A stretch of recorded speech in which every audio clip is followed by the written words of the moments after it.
Hello and welcome to my review of the Z11 Android TV box. Now I've put the features up on the screen for you with this particular model. We're very much in the entry level segment for Android boxes, and the package that you get is very much standard too. We have the HDMI cable adapter and the remote. Now moving in a bit closer just to look at the user guide. This is a generic sort of guide rather than specific to this box, but it gives you an idea of how to set it up, which is pretty straightforward. It's only really useful if you haven't used one of these before. On the remote, it's a slight revision of some of the remotes that I've seen. This one has a numeric keypad at the bottom. As with most of these remotes, it's a digital mouse, unfortunately not an air mouse function. Flipping around the back, we have the slot for the two AAA batteries. It's not bad, it's better than some remotes that I've seen, but you might want to get yourself an air mouse or touchpad and keyboard. Looking at the top, we have a sort of semi-satin or matte finish. There's an LED light on the front. Moving over on the side, we have the micro SD card slot and two USB ports. And on the back section, we have the AV out, digital, Ethernet, HDMI and the power input. On the other side, nothing. And on the bottom, just the silicone pads. It's fairly nice, slim profile on this box. Now powering this up, in standby it's red, it's very dim, but it gets quite bright with the blue LED light, so perhaps you might want to keep that out of your line of sight.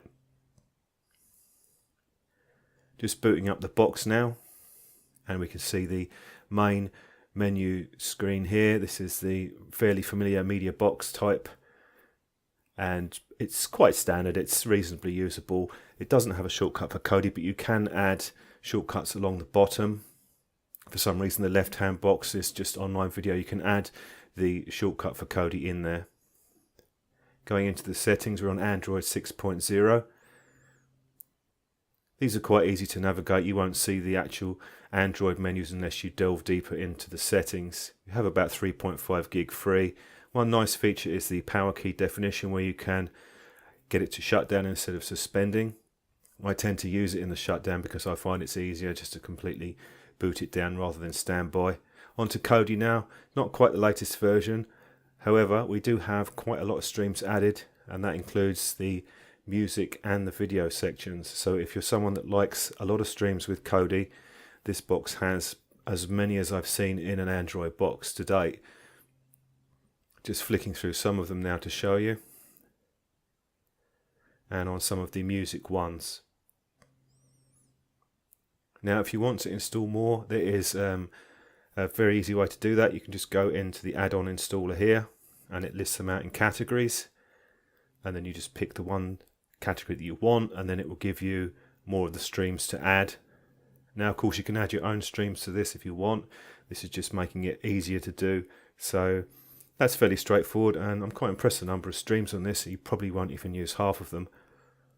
Now if you have any specific ones that you want to add and they're not there, you can also add them too.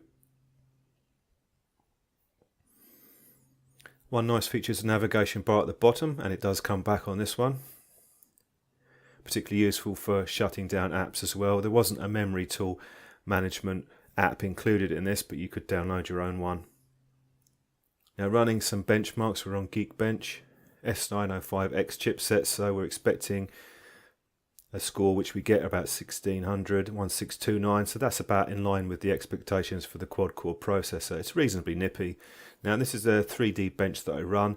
Reason for that is some people play games on Android boxes, and the 3D performance is also important for other areas such as video playback and stuff like that. Now the S905X is a bit better than the S905 chipset with regards to the codec support.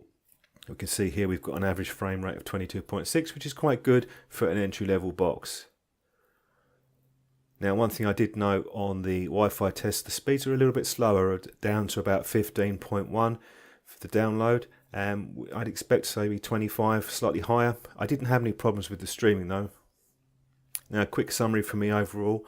Now the performance is pretty good, it's a proven chipset, and the Kodi is completely chock-a-block, which is quite nice if you want an out-of-box experience with minimal hassle, and the price is quite good. The only downsides for me are no Bluetooth. A lot of these boxes don't have the Bluetooth included. It's not really a huge issue, I don't think, at this price, and the Wi-Fi speeds are a bit on the slow side, not to the point where I had any problems though. But overall it's an okay, reasonable entry-level Android box.